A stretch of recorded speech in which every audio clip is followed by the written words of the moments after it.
특별히 재밌는 것이 성경에서 이야기하기는 희년의 속죄일 때는 전국적으로 나팔을 불어요. 그래서 그렇게 된다고 하면 이런 어떤 뿔나팔 소리와 예수님이 다시 오실 때 재림하실 때의 그런 나팔 소리와 저는 분명히 유사성이 있다고 보고, 이런 소리들을 듣고 하는 것들도 주의 다시 오실 재림을 준비하는 데에는 아주 또 좋은, 또 흥미로운 그런 준비가 된다, 이렇게 저는 이해합니다.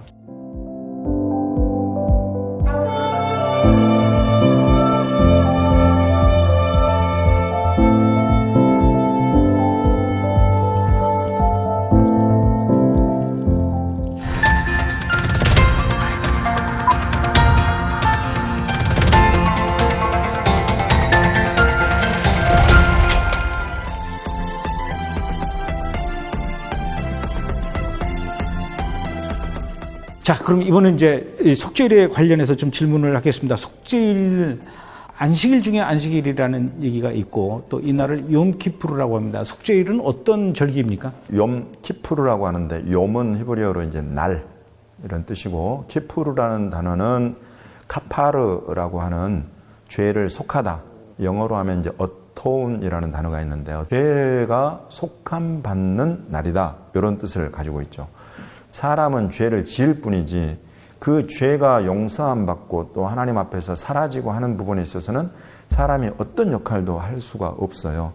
이런 부분에 있어서 기본적으로 이제 안식의 의미가 이제 그런 것에 담겨 있는 것인데, 사람이 열심히 다른 박질하고 일해서 되어지는 속죄가 아니라 사람은 아무것도 안 하고 가만히 있고 하나님께서 모든 것을 다 담당해 주시는 그런 의미가 지금 안식일에 담겨 있거든요. 그래서 이 날을 특별히 하나님께서 안식일 중에 안식일, 이런 표현으로 지금 우리에게 주셨어요. 그래서 이제 기왕에 안식일 중에 안식일이라는 말이 여기 속죄일에 연관돼서 나왔기 때문에, 샤밧이 이제 기본적으로 요일로 보는 금요일 저녁부터 토요일 저녁까지 마치는 어떤 요일 안식일만 생각을 하는데, 속죄일을 안식일 중에 안식일이라고 하는 것은, 이것은 요일과는 아무 상관이 없어요. 속죄일은 그야말로 유대력은 음력이기 때문에, 음력은 항상 변하거든요, 요일로 봤을 때. 그러면 성경에서 말하는 안식일은, 하나님이 말씀하신 안식일은 두 가지가 있구나. 하나는 요일로 주는 그 날짜로 오는 안식일과, 또 하나는 절기 가운데에 하나님께서 주시는 안식일. 그래서 이 두 가지가 있구나 하는 것들을 사실은 우리가 좀 알 필요가 있어요. 이제 이런 것들이 우리가 샤밧에 대한 개념과 이해를 바르게 세워가는데 아주 도움이 되는 기초 지식이 됩니다. 구약 때 그 제사장이 성막 안에 들어가서 지성소에 1년에 딱 한 번 들어가는 거죠. 예. 왜 1년에 딱 한 번만 들어가게 하셨을까요? 기본적으로 그 뜻은 지성소가 닫혀 있다는 의미를 우리에게 가르칩니다. 성소에서 지성소로 들어가는 이 사이에는 휘장이 하나 딱 가로막고 있어가지고 이 휘장을 열고 들어갈 수가 없다. 이것이 기본적인 지성소에 대한 이해입니다. 그래서 지성소 안에는 언약궤가 있고, 언약궤 위에 속죄소 시은좌가 있고, 그 위에 그룹들이 있고, 그곳에서 하나님께서 이제 말씀하시는, 그야말로 하나님의 임재의 현장이라는 것인데, 하나님의 임재는 기본적으로 그래서 close, 닫혀 있다. 이것을 우리에게 가르치고 있는 것입니다. 왜냐하면은 사람이 아담 이후로 죄 가운데 있기 때문에, 죄 가운데 있는 사람들이 그런 하나님의 임재 지성소로 들어가면 바로 죽는다. 그러나 하나님이 정말로 기뻐하고 원하시는 그런 뜻은 항상 닫아놓고, 하나님이 사람과 만나지 않고, 하나님은 도저히 사람한테 가까이 해볼 수 없는 이런 존재가 아니라, 하나님은 자기 백성을 만나기를 원하시고, 이 죄인들을 만나기를 원하시고, 그 방법으로 그 길을 하나 열어놓으신 것이 바로 속죄일이다. 그래서 1년 365일이 우리에게 있지만은, 그날 어느 때나 들어갈 수 있는 곳이 아니라 정해진 규례대로 딱 이날 이때에 대제사장 딱 한 사람만 들어가서 속죄를 하게 되면 이스라엘 전체가 속함을 받고, 이스라엘 백성들 가운데에 하나님의 임재 전체가 임하여도 백성들이 죽지 않고 하나님과 함께 있을 수 있다, 이런 확신을 확인시켜 주시는 이제 그런 절기로 속죄일이 주어져 있는 것이죠. 대제사장이 지성소 안에 들어가면 그 순간 이스라엘 백성들은 뭐 하고 있는 겁니까? 기도하고 있죠. 기도하는 거군요. 일단 기본적으로 광야 성막에 있을 때는 온 백성들이 다 나와서 그 지성소를 열고 들어갔다 나오기까지 다 나와서 모여서 서서 그걸 대기하고 있다. 이렇게. 근데 금식하면서 기다리겠죠? 속죄일은 기본적으로 금식하는 날이에요. 아침, 점심, 저녁 다. 예, 풀로. 그래서 이제 우리가 나팔절 이후에 그야말로 1년에 단 한 번 열리는 그 지성소의 그 언약궤 위에 속죄소 시은좌 그 앞에 나아간다. 비록 대제사장 한 사람 들어가지만 온 백성이 그 앞에 나간다. 이것을 준비할 수 있는 시간을 그래서 10일을 주시지 않았나 저는 그렇게 봐요. 왜냐하면 예수님이 부활하신 이후에 40일 동안 제자들과 함께 있다가 오순절 성령 강림 오시기 바로 10일 전에 하늘로 올라가시거든요. 그때 제자들이 10일 동안을 마가다락방에 모여가지고 기도하고 말씀 읽고 하면서 오순절 하나님의 영 성령 강림을 기다리게 하셨던 것처럼 이때도 이 나팔절 이후에 속죄소 임재의 그 지성소 앞에 들어가 그걸 마주하기까지 10일 동안을 백성들이 준비하고 있다. 이렇게 볼 수 있는 거죠. 저는 그래서 예수님이 부활하셨으면 오순절 마가의 다락방까지도 다 주재하고 올라가시지 왜 그 전에 올라가셨나 그런 궁금증이 있었는데 그런 이유가 있네요. 예. 그건 이제 성경시대 때 이야기고 요즘 속죄일을 유대인들은 어떻게 지키고 있습니까? 속죄일이 되니까 이스라엘이 모든 것이 다 멈춰버려요. 도로가 얼마나 넓든지 차가 안 다녀요. 하늘의 비행기 스탑. 모든 종류의 교통, 통신 다 스탑되고 사람들은 그냥 종교인들은 금식하고 비종교인들 같은 경우도 그날은 아무 일도 안 하고 모든 것이 다 멈춰버리니까 그냥 집에서 있고 회당에 이제 가까운 집 주변의 회당에 정해진 시간에 와서 예배로 기도로 그렇게 모였다가 흩어지고 또 이날 특징이 뭐냐면 사람들이 다 위에 상의는 다 흰옷을 입어요. 아, 그렇습니까? 네. 그래서 회당을 가서 이제 종교적인 이런 전통을 지키는 사람들이 전부 다 흰옷으로 다 입고 나오기 때문에 국가 전체가 완전히 정말로 그냥 그걸 한번 보면 잊을 수 없는 그걸 어떻게 한번 보면 잊어버리겠어요. 욤키푸르 때 도로가 텅 비니까 저는 제가 렌트한 차를 타고 이럴 때 한번 이 도로를 무한질주 달려보지 언제 달려보냐 이런 생각으로 정말 생각 없이 차를 몰고 나갔어요. 근데 주변 사람들이 그러지 마라라고 몇 번 충고했는데 나는 그걸 즐기고 싶더라고. 차를 몰고 내개부 광야 갔다가 고속도로를 저 혼자 막 달리는데 얼마나 신나든지요. 그런데 기름이 떨어지기 직전이었어요. 그래서 겨우겨우 사막 한가운데 있는 주유소를 발견하고 야 살았다 그러고 그걸로 갔더니 욤키푸르라서 기름을 안 판다 그러더라고요. 그래서 아주 크게 고생한 적이 있었는데 다시는 내가 욤키푸르 때 고집 부리고 이렇게 나가지 말아야 되겠다라는 아주 큰 교훈을 얻은 적이 있습니다. 근데 예수님께서 십자가에 돌아가시는 순간 그 성전에 있었던 그 지성소로 들어가는 휘장이 찢어졌지 않습니까? 그건 어떤 의미가 있는 겁니까? 기본적으로 하나님의 임재의 지성소는 닫혀 있다고 제가 말씀을 드렸습니다. 항상 닫혀 있고 딱 한 번 하루에 열리는 것이었는데 예수님이 십자가에서 운명하시는 순간 이것이 오픈, 열렸다. 이것을 우리에게 알려주는 건데 속죄일에 기본적으로 대제사장이 지성소 안으로 들어가가지고 하는 것이 속죄소라고 부르는 언약궤 위 그곳에다가 속죄의 피를 뿌리는 거거든요. 이곳에다가 대제사장이 속죄의 피를 딱 뿌리면 이 피를 받고 하나님이 온 백성의 죄를 사하신다. 이것이 속죄일의 기본인데 예수 그리스도의 십자가 운명하신 사건이 바로 이 일을 완성하고 이루셨다는 거죠. 이것으로 말미암아서 하나님이 이 예수 그리스도를 믿는 모든 사람의 죄를 사하신다. 이것이 속죄일과 예수님을 연결시켜주는 중요한 의미입니다. 그래서 이 시은좌 속죄소라고 부르는 요 이름 그것이 히브리어로 카포렛이에요.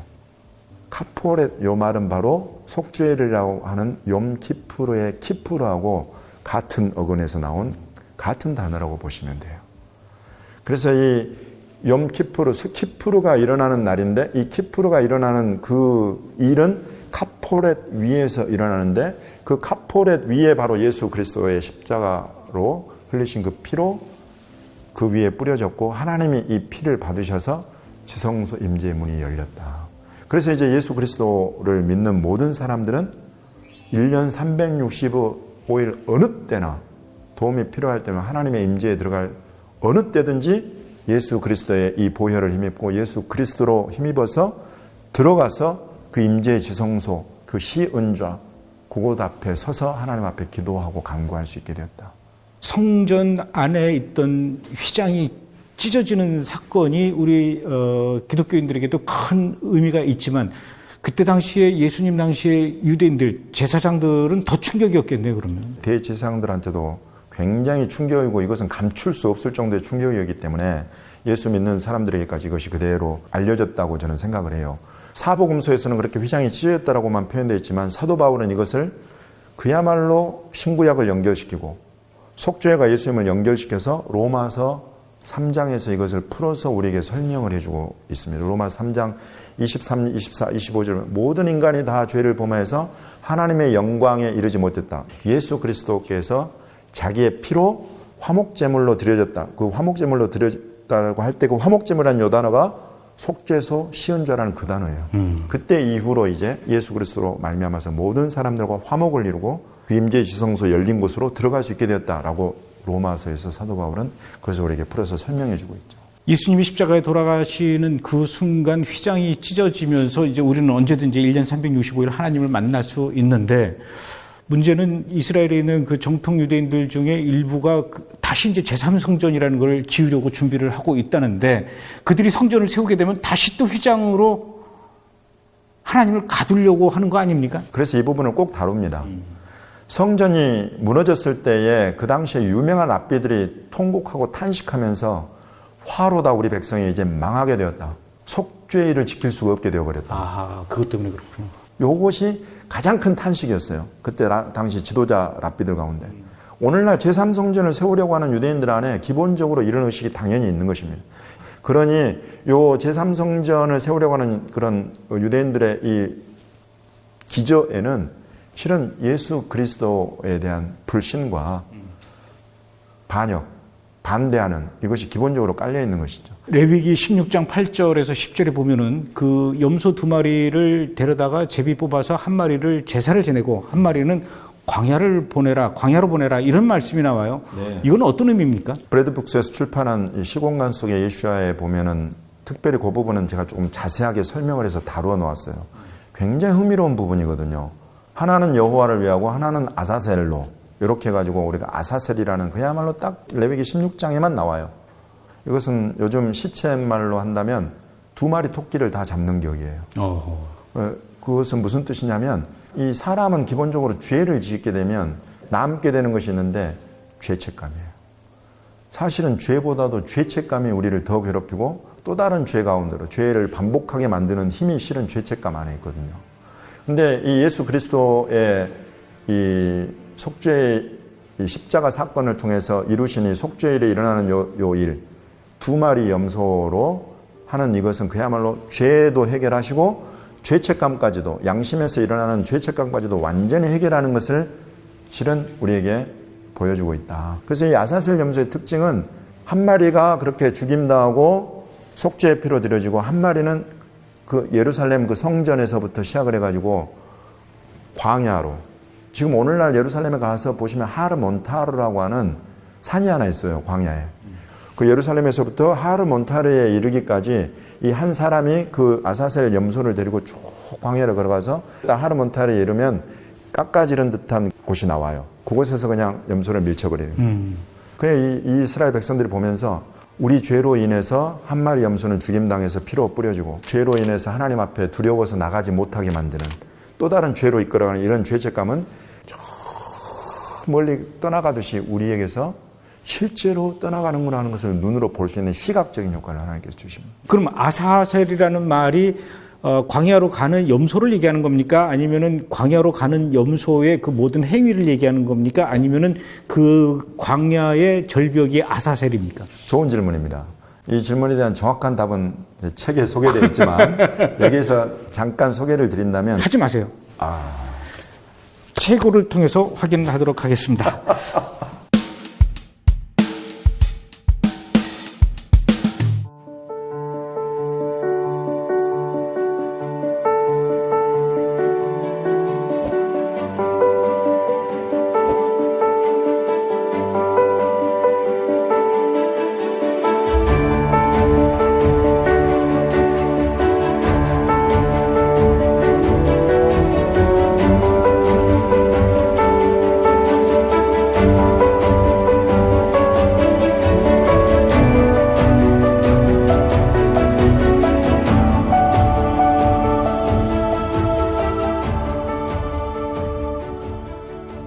요즘 이스라엘의 유대인들 그렇게 속죄일을 철저하게 아무것도 안 하고 그렇게 지키는 게 사회 돌아가고 국가 돌아가는데 큰 지장은 없을까요? 그야말로 모든 것이 스탑돼 버리기 때문에 주변에서 이제 외적들이 만약에 이날 침입을 한다. 이전에는 도저히 손을 쓸 수 없이 그냥 속수무책으로 당했었죠. 욤키푸르 전쟁. 그렇습니다. 그 일이 실제로 일어났고 그때 이후로 이제 랍비들이 욤키푸르 때에도 전쟁이 만약 일어난다 그러면 속수무책으로 당하는 것이 아니라 이제 그걸 방비하고 대적하고 싸울 수 있도록 그렇게 규정들이 다 만들어지고. 그래도 긴급 환자가 생긴다든가 그러면 뭐 앰뷸런스는 다니겠죠. 그렇죠. 이제 이런 것들이 다 그런 전쟁 상황과 연결되어 가지고 이제 랍비들이 다 규정하고 이렇게 정해 놓았습니다. 지난 그 봄에 2월절 때 저희 그 브레드 TV 스튜디오에서 2월절 세데르를 했어요. 이방인 크리스찬들은 이 나팔절과 속죄일을 어떤 의미로 지내는 것이 좋습니까? 사실 그 말씀을 이제 드리기 전에 오늘날 유대인들이 속죄일날 보여주고 있는 그런 모습들, 그것과 이제 대비해서 우리가 크리스찬으로서 어떻게 할 수 있는가 이런 것들을 이제 이해를 하기에 도움이 되는데, 속죄일에 예수님이 빠져버리고 속죄의 통로가 되고 역할을 했던 성전과 제사가 사라져버리고, 그래서 이제 지난 2000년 동안 디아스포라 랍비 유대교에서 만들어낸 방법들이 있어요. 그 방법들 가운데는 이제 아까 제가 말씀드린 것처럼 옷을 하얀 옷으로 갈아입고 우리가 하얀 옷을 입듯이 그렇게 휘어진다 이런 것들을 생각을 하기도 하고, 또 하나는 육체적인 고통과 고행을 주는 거죠. 그래서 엎드려 놓고 채찍질을 하는 거예요, 등에다가. 그래서 네가 이만큼 매를 맞고 벌을 받았으니 네 죄가 사해졌다. 디아스포라에서 여러 가지 형태의 종교들로부터 동화되고 혼합된 그런 모습들인데, 이스라엘이 지키고 있는 오늘날 속죄의 모습은 너무나 싫어 안타까워요. 아하, 그렇다면 교회는 어떻게 이 속죄를 생각할 것인가? 우리가 속죄를 그냥 율법의 하나의 어떤 그냥 율법주의다 이렇게 하고 배격하고 그냥 아예 신경도 안 쓰고 버릴 것이냐? 저는 절대 그건 맞지 않다고 봅니다. 우리가 율법으로 돌아가자, 율법을 지키자 이런 차원이 아니라 이런 부분에 대해서 관심을 갖고 살피고 연구하고, 이것이 이제 기본으로 되어가지고 정말로 속죄일날 예수님이 무슨 일을 하셨는가 그것을 보고, 그렇다면 그런 속죄의 역사를 이루신 예수 그리스도의 십자가 앞에 우리가 사순절만 우리가 생각할 것이 아니라 이 나팔절부터 해가지고 이 10일 동안을 임재지성소 앞으로 들어가기 위한 내 행위를 돌아보고 나의 관계를 돌아보고, 그래서 하나님 앞에 범한 죄들을 돌이키고 또는 금식하고, 형제자매에게 내가 범한 어떤 잘못된 말들, 행위들이 있다면 그 형제자매에게 용서를 구하고, 이렇게 하면서 내가 그 속죄일 날 하나님의 영광의 임재지성소에서 예배하고 그럴 수 있는 준비를 이 10일 동안 만약 해간다. 그러면 얼마나 오늘날 교회가 예수 그리스도의 그 십자가 속죄에 합당한 그런 모습을 회개 가운데 회복할 것인가. 하나님께서는 오늘날 우리 한국교회 지도자들에게, 목사님들에게 어떤 부분을 속죄하기를 바랄까요? 회개라는 것은 이제 돌이킨다는 것인데, 길이신 예수 그리스도로부터 벗어나 있는 이곳으로부터 길이신 예수님께로 돌이킨다. 이것이 사실 회개거든요. 죄로부터 우리가 돌이켜서 이 속죄의 임재 지성소를 여신 예수 그리스도의 십자가에 합당한 모습을 회복한다. 이런 부분을 보았을 때는 가장 심플하게 예수 그리스도께서 가고 계시는 그 길을 내가 가고 있는가, 이것을 확인하는 것이 가장 중요한 것 같아요. 만약에 이 길에서 내가 벗어나 있다, 교회가 벗어나 있다 하면 이것을 회복해야 되는데, 예수님께서 하늘 올라가시기 직전에 교회에게 주신 가장 중요한 명령이 있습니다. 이 가장 중요한 명령은 무엇이냐면, 오직 성령이 너에게 임하시면 너희가 권능을 받고 예루살렘과 온 유대와 사마리아, 이스라엘의 세 파트로 나누신 거예요. 그리고 땅끝까지 이르러 내 증인이 되리라. 이 말씀과 하늘과 땅의 권세를 다 내게 주셨으니 그러므로 너희는 가서 모든 족속으로 제자를 삼아 아버지와 아들과 성령 이름으로 세례를 주고 내가 너에게 가르친 모든 것을 그들에게 가르쳐서 지키게 하라. 요 두 가지, 성령 받고 나를 증거하는 증인이 되어라, 요거거든요. 여기에서 만약에 대한민국 교회가 멀어져 있다라고 한다면 돌이켜야 되는 것이죠. 특별히 그 가운데 하나님이, 우리 주님이 말씀하신 예루살렘과 온 유대와 사마리아, 이스라엘을 지금 세 파트로 나눠서 굉장히 전략적으로 지금 말씀하신 거거든요.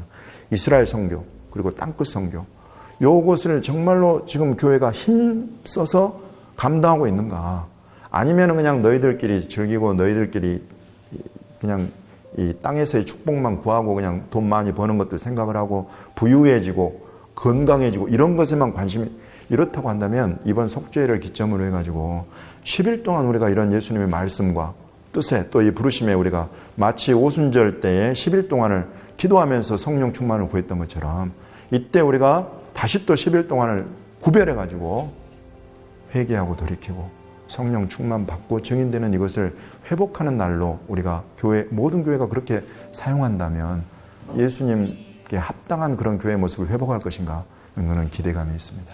오늘 목사님 말씀 들으니까 막연하게 이렇게 나팔절 또 속죄일 생각이 됐었는데 아주 이 안개가 확 걷히면서 명확해지는 그런 시간이었던 것 같습니다. 2주에 걸쳐서 나팔절과 우리 속죄일에 대해서 자세히 설명해 주신 우리 목사님 감사를 드리고요. 목사님께서 쓰신 책입니다. 시공간 속의 예수와라는 책을 여러분들께 소개를 해드리겠습니다. 목사님, 이 시공간 속의 예수와, 이 시공간 왜 특별히 이렇게 시공간이라고 했습니까? 그래서 하나님께서 시간과 공간에 우리가 그 범주에 속해 있지 않은 인간은 아무도 없는데 그 이유는 시간과 공간이라는 이 개념 속에 하나님께서 사람들로 하여금 예수 그리스도를 볼 수 있는 장치들을 만들어 놓으셨기 때문에 창세기에서부터 계시록까지를 전체를 쭉 연구하고 살펴서 그 속에 계시된 예수님을 볼 수 있도록 저술된 책이어서 이 제목이 시공간 속의 예수와가 됐습니다. 두 마리의 염소 중에 한 마리는 제사에 사용되고 또 한 마리는 광야로 보내라고 하셨는데 과연 아사셀이라는 그 말이 광야로 보내짐을 받은 염소를 뜻하는 것인지 아니면 염소가 광야로 가는 것을 아사셀이라고 하는 것인지 아니면 염소가 낭떠러지에 떨어졌던 그 장소를 아사셀이라고 하는 것인지 그거에 대한 구체적인 설명이 이 책 94페이지에 아주 자세하게 기록이 되어 있습니다. 여러분 이 책을 구입하시면 나팔절과 속죄 그리고 또 앞으로 다가오게 되는 장막절에 대해서도 초막절에 대해서도 아주 자세하게 소개가 되어 있습니다. 여러분들 이 책을 꼭 구입해서 읽어보실 것을 여러분들께 권해드리겠습니다. 목사님 이렇게 귀한 시간 내주셔서 고맙습니다. 감사합니다. 감사합니다.